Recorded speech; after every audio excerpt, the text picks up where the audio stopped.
Sigamos em frente. 27º Batalhão Logístico. Somos o Corpo Guerreiro. Cumpriremos a nossa missão. 27º Veloz. Ele avante a trabalhar. Seja na marca. E comandante do 27º Batalhão Logístico, ao senhor Tenente Coronel de Cavalaria, Carlos Edivaldo Torres Santos. Assumo o cargo de comandante do 27º Batalhão Logístico.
Representação de todas as bandeiras globais do nosso país, desde a bandeira da Ordem de Cristo, da época do Nascimento, até a bandeira provisória de 1889.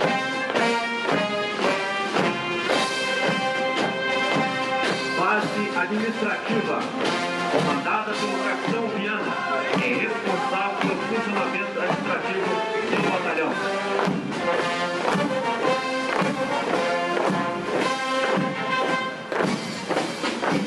Companhia Logística de Manutenção, comandada pelo Capitão Fernandes, cuja missão é manter em perfeitas condições de uso os materiais de emprego em combate, tais como armamento, viaturas, equipamentos óticos e de comunicações, entre outros.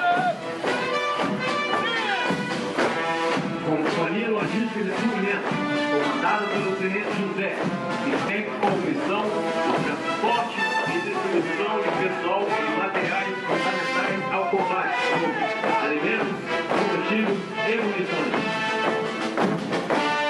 Companhia de Comando e Apoio e Companhia de Saúde, que tem como comandante o Tenente Santiago, provedora dos apoios gerais de segurança, de saúde, médico odontológico e de comunicações ao batalhão. Companhia, olhar, ver!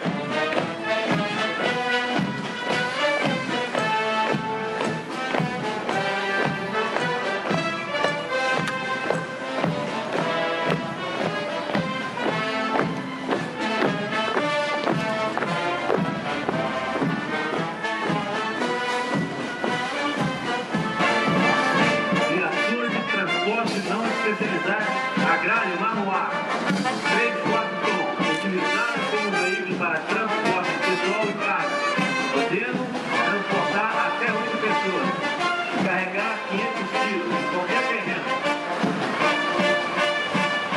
Viatura de transporte não especializado a pego, 5 tom, 16 quilos, carregado para o transporte pessoal e carga, principalmente nas revendas das ações fora de estrada. Tipo de transporte servindo apoio ao trânsito das unidades militares. Viatura especializada com cor de lubrificação, pertencente à Companhia Logística de Suprimento, empregada na lubrificação das viaturas orgânicas da 5ª Divisão de Exército durante as operações militares. Viatura de transporte especializada oficina, marca Costa, utilizada para realizar manutenção e reparo de outras viaturas quando fora da sede. Viatura cisterna combustível Ford Cargo, capacidade para 15.000 litros, utilizada para o transporte de gasolina e óleo diesel, os apoios logísticos nas operações militares da 5ª Divisão de Exército. Viatura de transporte especializado cisterna, marca Ford, com capacidade para transportar até 12.000 litros de água, empregada nos apoios logísticos nas tropas orgânicas da 5ª Divisão de Exército, em ações sociais à comunidade. Viatura especializada em socorro, orgânica na Companhia Logística de Manutenção, e utilizada em apoio de todas as viaturas pertencentes à 5ª Divisão de Exército. Viatura de transporte especializado em ambulância Sprinter, orgânica da Companhia Logística de Saúde e equipada para Sprinter remoção de feridos. Cavalo mecânico forte, capacidade de 45 toneladas, atrelado à prancha, semi-remota, transportando viaturas blindadas, pertencente ao governo do